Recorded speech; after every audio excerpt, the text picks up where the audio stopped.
വീട്ടിൽ നിന്ന് ചേരുന്നുണ്ട്. രേഷ്മ, ബിന്ദുവിൻ്റെ മൃതദേഹമാണ് വീട്ടിലേക്ക് എത്തുന്നത്. മകളുടെ ചികിത്സ ആവശ്യത്തിനായി പുറപ്പെട്ടതാണ് അമ്മയും മകളും അച്ഛനും. ഇന്നലെ തന്നെ ഡിസ്ചാർജായി പോന്നിരുന്നു മകൾ. ഒപ്പം അച്ഛനും ഇന്നിപ്പോൾ ബിന്ദുവിൻ്റെ ജീവനില്ലാത്ത ശരീരം തിരിച്ചെത്തിയിരിക്കുന്നു. ഏറ്റവും സങ്കടത്തോടെ മാത്രം കണ്ടു നിൽക്കാൻ കഴിയുന്ന കാഴ്ചകൾ, വിവരങ്ങൾ. അവളുടെ ചികിത്സയ്ക്ക് മെഡിക്കൽ കോളേജിലേക്ക് ഇവിടുന്ന് നടന്നു പോയ ബിന്ദു രീതിയിലാണ് കോളേജിലേക്ക് ഇവിടുന്ന് നടന്നു പോയ ബിന്ദു ചേതനേറ്റ ശരീരമാണ് ബിന്ദുവിന്റെ ഇവിടെ എത്തിച്ചിട്ടുള്ളത്. അല്പസമയം മുൻപായിരുന്നു ഇവിടെ സ്വകാര്യ ആശുപത്രിയിൽ നിന്ന്, മോർച്ചറിയിൽ നിന്ന് ബിന്ദുവിന്റെ ശരീരം വഹിച്ചുകൊണ്ടുള്ള ആംബുലൻസ് ഈ തലയോലപ്പറമ്പിലെ വീട്ടിലേക്ക് എത്തിച്ചേർന്നത്. ഈ ഒരു ദൃശ്യങ്ങൾ കാണുമ്പോൾ തന്നെ നമുക്കറിയാം, നിലവിളികളോടുകൂടിയാണ് ഇവിടെ ഉള്ളവർ ഈ ഒരു മൃതശരീരം ഏറ്റുവാങ്ങിയത്. ഈ ബന്ധുക്കളായിട്ടുള്ളവർ, അവരെ കൂടാതെ നാട്ടുകാരായിട്ടുള്ളവരൊക്കെ തന്നെ കണ്ണീരോടുകൂടിയാണ് ആ ബിന്ദുവിൻ്റെ മൃതശരീരം ഇവിടേക്ക് കൊണ്ടുവരുന്ന സമയത്ത് അത് ഏറ്റുവാങ്ങിയത്. പോലീസ് ഉൾപ്പെടെയുള്ള റവന്യൂ വിഭാഗത്തിൻ്റെ ആൾക്കാരൊക്കെ തന്നെ ഉണ്ട്. കണ്ടു നിൽക്കാൻ സാധിക്കാത്ത ഒരു അവസ്ഥ അല്ലെങ്കിൽ സാഹചര്യം എന്ന് പറയേണ്ടി വരും വേണം. കാരണം ഈ വീട്ടിൽ നമ്മളിവിടെ വന്ന് സംസാരിച്ച സമയത്ത്, ഇവിടെ അയൽക്കാരോടൊക്കെ അന്വേഷിച്ച സമയത്ത്, ഈ വീട്ടിൽ ഒരു സ്ഥിര വരുമാനം ഉണ്ടായിരുന്ന ഒരു വ്യക്തിയാണ് ബിന്ദു. വസ്ത്രശാലയിൽ, അതായത് തൊട്ട് സമീപ പ്രദേശത്തെ ഒരു വ്യാപാര സ്ഥാപനത്തിലാണ്, ഒരു വസ്ത്രശാലയിലാണ് ബിന്ദു ജോലി ചെയ്തിരുന്നത്. അവിടുത്തെ വരുമാനം കൊണ്ടാണ് പ്രധാനമായിട്ടും കുടുംബം കഴിഞ്ഞിരുന്നത്. മകളുടെ ചികിത്സയ്ക്കായിട്ട് ന്യൂറോ സംബന്ധമായിട്ടുള്ള അസുഖങ്ങളുണ്ട് മകൾക്ക്. അതുകൊണ്ട് ശസ്ത്രക്രിയയ്ക്ക് വേണ്ടിയിട്ടാണ് മെഡിക്കൽ കോളേജിലേക്ക് പോയത്. അവിടെ ആ ഒരു സമയത്താണ് ഇത്തരത്തിലൊരു അത്യാഹിതം സംഭവിച്ചത്. എന്തായാലും ബന്ധുക്കളടക്കമുള്ളവർ ഇന്നലെ തന്നെ ഈ വീട്ടിലേക്ക് എത്തിച്ചേർന്നിരുന്നു. ഇനി ഒരു 2-2.25 മണിക്കൂറോളം പൊതുദർശനത്തിന് വേണ്ടിയിട്ടുള്ള ക്രമീകരണങ്ങൾ നേരത്തെ തന്നെ ഇവിടെ ഒരുക്കിയിട്ടുണ്ട്. 2.25 മണിക്കൂർ പൊതുദർശനം ഉണ്ടാകും ഈ വീട്ടിൽ. അതിനുശേഷമായിരിക്കും സംസ്കാര ചടങ്ങുകളിലേക്ക് കടക്കുക.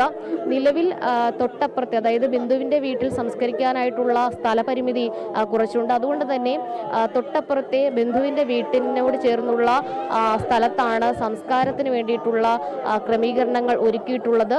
ഈ മുകളിൽ, ബിന്ദുവിൻ്റെ വീടിനോട് ചേർന്നുള്ള മുകളിൽ ഒരു ചെറിയൊരു ഭാഗമുണ്ട്. ആ സ്ഥലത്താണ് ഈ പൊതുദർശനത്തിന് വേണ്ടിയിട്ടുള്ള സൗകര്യങ്ങളും ഒരുക്കിയിട്ടുള്ളത്.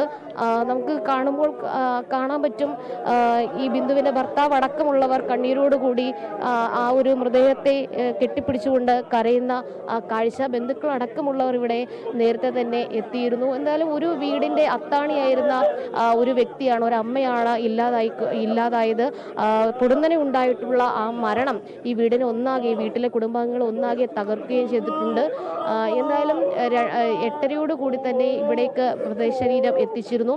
ഇനി ഒരു 10:45-11 മണിയോട് കൂടി തന്നെ സംസ്കാര ചടങ്ങുകൾ ആരംഭിക്കുമെന്നാണ് അറിയാൻ സാധിച്ചിരിക്കുന്നത്.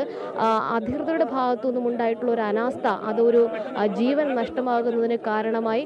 അതീവ ദുഃഖകരമായിട്ടുള്ള ഒരു സങ്കടകരമായിട്ടുള്ള കാഴ്ച തന്നെയാണ്. കാരണം ആ മനുഷ്യന് ഏറെ പ്രിയപ്പെട്ട ഒരാള്, ഏറെ പ്രിയപ്പെട്ട തൻ്റെ ഭാര്യയാണ് ഇല്ലാതായിരിക്കുന്നത്. അദ്ദേഹം നേരത്തെ മാധ്യമങ്ങളെ കണ്ട സമയത്ത് അദ്ദേഹത്തിന്റെ കണ്ണിൽ നിന്ന് കണ്ണുനീർ വന്നുകൊണ്ടേയിരുന്നു. അദ്ദേഹം പറഞ്ഞത് തനിക്കെല്ലാം നഷ്ടമായി, ഇനി ഒരു ജീവനും ഇതേ രീതിയിൽ നഷ്ടമാകരുത് എന്നുള്ളതാണ് അദ്ദേഹം പറഞ്ഞത്. ഇനി ഒരാൾക്ക് ഇതേ രീതിയിലുള്ള ഒരു അത്യാഹിതം സംഭവിക്കരുത് എന്നുള്ളതായിരുന്നു അദ്ദേഹം പറഞ്ഞത്.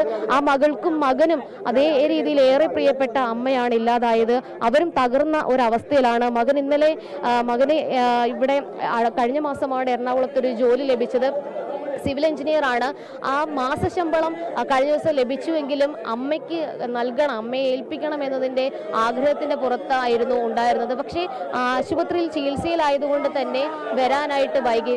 അമ്മയുടെ ചേതനേറ്റ ശരീരം ഏറ്റുവാങ്ങാനായിട്ടാണ് മകന് വരേണ്ടി വന്നത്. ആ ദുഃഖകരമായിട്ടുള്ള കാഴ്ച ഇന്നലെ നമ്മൾ മെഡിക്കൽ കോളേജിൽ കണ്ടതാണ്. വളരെ ഹൃദയഭേദകമായിട്ടുള്ള ഒരു സാഹചര്യം, അല്ലെങ്കിൽ അത്തരം ഒരു അവസ്ഥയിലൂടെയാണ് ഈ നാട്ടുകാരും ഈ വീട്ടുകാരും കടന്നു പോകുന്നത്. ആ മനുഷ്യന്റെ അലമുറയിട്ടുള്ള കരച്ചിലും ആ മകന്റെ അലമുട്ടുള്ള കരച്ചിലും ഒന്നും തന്നെ നമുക്ക് ഒരിക്കലും ചിത്രീകരിക്കാൻ കൂടി സാധിക്കാത്ത ഒരു സാഹചര്യമുണ്ട് വീണ. പ്രത്യേകിച്ച് ആ അമ്മയെ അവസാനമായിട്ട് മകൻ കാണുന്ന ഒരു കാഴ്ച, മകന്റെ ശമ്പളം അമ്മയ്ക്ക് നൽകാനായിട്ട്, അമ്മയെ ഏൽപ്പിക്കാനായിട്ട് ശമ്പളവുമായിട്ട് വരാനായിട്ട് ആഗ്രഹിച്ചിരുന്ന മകനിൽ പിന്നീട് കാണുന്നത് അമ്മയുടെ ചേതനയേറ്റ ആ ശരീരമാണ്.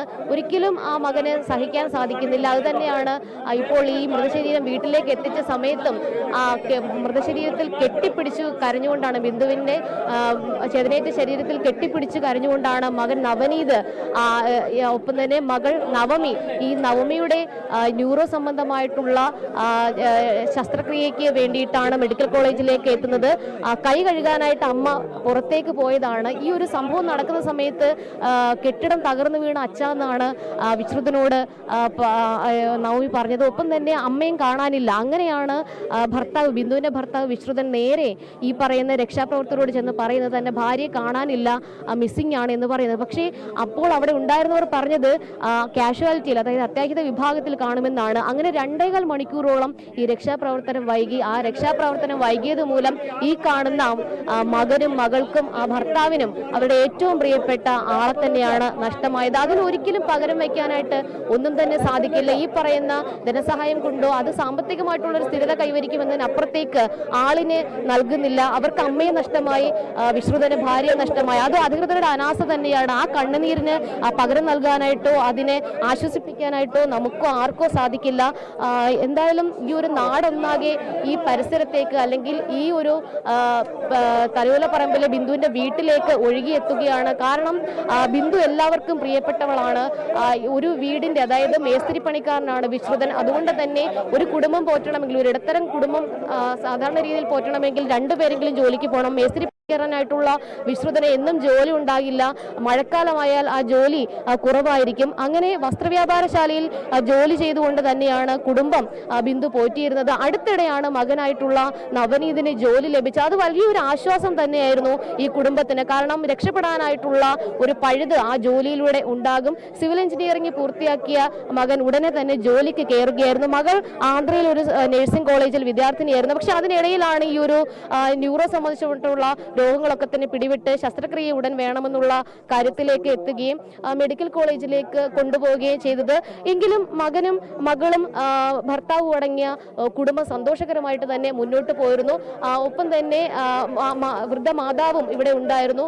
അവരുടെയൊക്കെ ഒരു അവസ്ഥ ഇത് ഇന്നലെ ഇവിടെ വന്ന് പറഞ്ഞ സമയത്ത് ആ അമ്മ അലമുറയിട്ട് തൊട്ടപ്പുറത്ത് ബിന്ദുവിന്റെ സഹോദരിയുടെ വീട്ടിലേക്ക് ഓടുന്ന കാഴ്ചയാണ് ഇവിടെ ഉണ്ടായിരുന്നവർ കണ്ടത്. നമ്മൾ ഇന്ന് വന്ന് സംസാരിച്ച സമയത്തും അവർ നമ്മളോട് അക്കാര്യം തന്നെയാണ് ആവർത്തിച്ച് പറഞ്ഞത്. എന്തായാലും പൊതുദർശനം 8:40 ആരംഭിച്ചിട്ടുണ്ട്. ഇനി ഈ നാട്ടുകാരായിട്ടുള്ളവർക്കും ഒപ്പം തന്നെ മറ്റുള്ളവർക്കും പൊതുദർശനത്തിന് വേണ്ടിയിട്ടുള്ള ഒരു സമയമാണ്. 11 മണി വരെ പൊതുദർശനം ഉണ്ടാകുമെന്നാണ് കുടുംബം അറിയിച്ചിട്ടുള്ളത്. അതിനുശേഷം സംസ്കാര ചടങ്ങുകൾക്കായിട്ട് തൊട്ട് താഴെ ഈ വീടിനോട്, ഈ ഒരു പൊതുദർശനം നടക്കുന്ന സ്ഥലത്തിന് തൊട്ട് താഴെ ചേർന്നാണ് സംസ്കാരം നടക്കുക. ബിന്ദുവിന്റെ വീട്ട് ഒരു 5 സെന്റ് സ്ഥലം ഉൾപ്പെടുന്നതാണ്. പക്ഷേ അതുകൊണ്ട് അവിടെ സംസ്കാരം നടത്താനായിട്ട് ചെറിയ പരിമിതികളുണ്ട്. അതുകൊണ്ട് തൊട്ടപ്പുറത്തെ ബന്ധുവിന്റെ സ്ഥലത്തോട് ചേർന്നാണ് സംസ്കാരത്തിന് വേണ്ടിയിട്ടുള്ള ക്രമീകരണങ്ങൾ ഒരുക്കിയിട്ടുള്ളത്. എന്തായാലും ഒരു നിർധന കുടുംബത്തിന്റെ ഏറ്റവും അത്താണിയായിരുന്ന, അല്ലെങ്കിൽ ആ കുടുംബത്തിലെ ഗ്രഹനാഥ തന്നെയാണ് നഷ്ടപ്പെട്ടിരിക്കുന്നത്. ആ സങ്കടകരമായിട്ടുള്ള ഒരു അവസ്ഥ ആ കുടുംബവും ഒന്നാകെ, അതുമാത്രമല്ല ഈ നാട്ടുകാർ ഒന്നാകെ ഇവിടേക്ക് എത്തിച്ചേരുന്നുണ്ട്. എന്തായാലും ഇതിൽ എടുത്തു പറയേണ്ടത്, വീണ നേരത്തെ ഈ ഒരു ഏകദേശം ഒരു 1.5 മണിക്കൂർ മുന്നേ ബിന്ദുവിന്റെ ഭർത്താവ് മാധ്യമങ്ങളോട് പറഞ്ഞത്, തങ്ങൾക്ക് നഷ്ടപ്പെടാനുള്ള ആള് നഷ്ടപ്പെട്ടു, പക്ഷേ ഇനിയെങ്കിലും ഒരു ജീവൻ നഷ്ടപ്പെടരുത് എന്നുള്ള അദ്ദേഹത്തിന്റെ വാക്കുകൾ ഇനി അധികൃതർ ശ്രദ്ധയിൽ വെക്കണം, ജാഗ്രത പുലർത്തണം. കാരണം എന്ന് വെച്ചാൽ ഈ ഒരു ഉപയോഗശൂന്യമായ കെട്ടിടമെന്ന് മന്ത്രി പറഞ്ഞപ്പോഴും അവിടെ തൊട്ട് ചേർന്ന്, ആ ചുവരിനോട് തൊട്ട് ചേർന്ന് തന്നെ ഒരു വാർഡ് പ്രവർത്തിച്ചിട്ടുണ്ടായിരുന്നു. രോഗികൾ അടങ്ങിയിട്ടുള്ള ആളുകൾ ഉണ്ടായിരുന്നു. കൂട്ടിരിപ്പുകാരും രോഗികൾ അടക്കമുള്ളവർ ഉപയോഗിച്ചിരുന്നത് ഈ ഈ ബിന്ദു പോയിരുന്ന അല്ലെങ്കിൽ തകർന്ന ഈ ഒരു 3 നില കെട്ടിടത്തിന്റെ ശുചിമുറി തന്നെയാണ്. അത്തരത്തിൽ ഉപയോഗിക്കുന്നില്ല എന്ന് അധികൃതർ പറയുകയും പാവങ്ങളായിട്ടുള്ള രോഗികൾ അവിടെ വരുന്ന സമയത്ത് അവർക്ക് ആകെ ഉപയോഗിക്കാൻ പറ്റുന്ന ഒരു കെട്ടിടം ഈ തകർന്ന് പോയ ആ പഴക്കം ചെന്ന കെട്ടിടമായിരുന്നു. അത്തരത്തിൽ ഉള്ള ഒരു അനാസ്ഥ അവിടെ ഉണ്ടായി. അത് മാത്രമല്ല, ആ കെട്ടിടം ശോചനീയ അവസ്ഥയിലായിരുന്നുവെന്നും അവിടെ ഉണ്ടായിരുന്നവർ പറയുന്ന ഒരു സാഹചര്യം. ഈ ഒരു അപകടം ഉണ്ടായി കഴിഞ്ഞിട്ടും ഒരാളെ കാണാതായി എന്ന് അറിയിച്ച സമയത്ത് എങ്കിലും അവിടെ ആരെങ്കിലും ഉണ്ടാകുമോ, ഒരു ചെറുജീവിയെങ്കിലും ഉണ്ടാകുമോ എന്നെങ്കിലും നോക്കാനായിട്ടുള്ള മഹാമനസ്കത അവിടെ ആർക്കെങ്കിലും ഉണ്ടായിരുന്നുവെങ്കിൽ ഒരുപക്ഷെ ആ ജീവൻ നഷ്ടപ്പെടില്ലായിരുന്നു. 2.25 മണിക്കൂറോളം ആ ജീവന് വേണ്ടിയിട്ട് ബിന്ദു പിടയുകയായിരുന്നു ആ കെട്ടിടാവശിഷ്ടങ്ങൾക്കുള്ളിൽ. 2.25 മണിക്കൂറിന് ശേഷം എടുക്കുന്ന സമയത്ത് അനക്കമുണ്ടായിരുന്നില്ല. പെട്ടെന്ന് തന്നെ അത്യാഹിത വിഭാഗത്തിൽ എത്തിച്ചുവെങ്കിലും ജീവൻ രക്ഷിക്കാനായില്ല, മരണപ്പെട്ടു എന്ന് തന്നെ സ്ഥിരീകരിക്കുകയായിരുന്നു. വലിയൊരു അനാസ്ഥ ഇക്കാര്യത്തിലുണ്ട്. ഇതിൽ നമ്മൾ ചിന്തിക്കേണ്ടത് ഒരു പിടിപ്പുകേട്, അധികൃതരുടെ ഭാഗത്തു നിന്നുമുണ്ടായ ഒരു പിടിപ്പുകേടിന്റെ പിടിപ്പുകേടാണ് ഇപ്പോൾ ഒരു കുടുംബത്തിന്റെ ഒരു വലിയൊരു ദുഃഖത്തിലേക്ക്, എക്കാലത്തെയും വലിയൊരു ദുഃഖത്തിലേക്ക് നയിച്ചിരിക്കുന്നത്. ആ കുടുംബത്തിൽ എപ്പോഴും എല്ലാ കാര്യത്തിന് മുന്നിൽ നിന്നിരുന്ന ഒരു വ്യക്തി, ഒരു സ്ത്രീയാണ് നഷ്ടപ്പെട്ടിരിക്കുന്നത്. ഒരു മക്കൾക്ക് ഒരു അമ്മ നഷ്ടപ്പെട്ടു, ഭർത്താവിനൊരു ഭാര്യ നഷ്ടപ്പെട്ടു, ആ വീടിനൊന്നാകെ കെൽപ്പുണ്ടായിരുന്ന ഒരു ഗൃഹനാഥ നഷ്ടപ്പെട്ടു. അതിന് പകരം വെക്കാനായിട്ട് ഒന്നും സാധിക്കില്ല. അതിനോടൊപ്പം ചേർത്ത് വയ്ക്കേണ്ട ഒന്നുണ്ട്.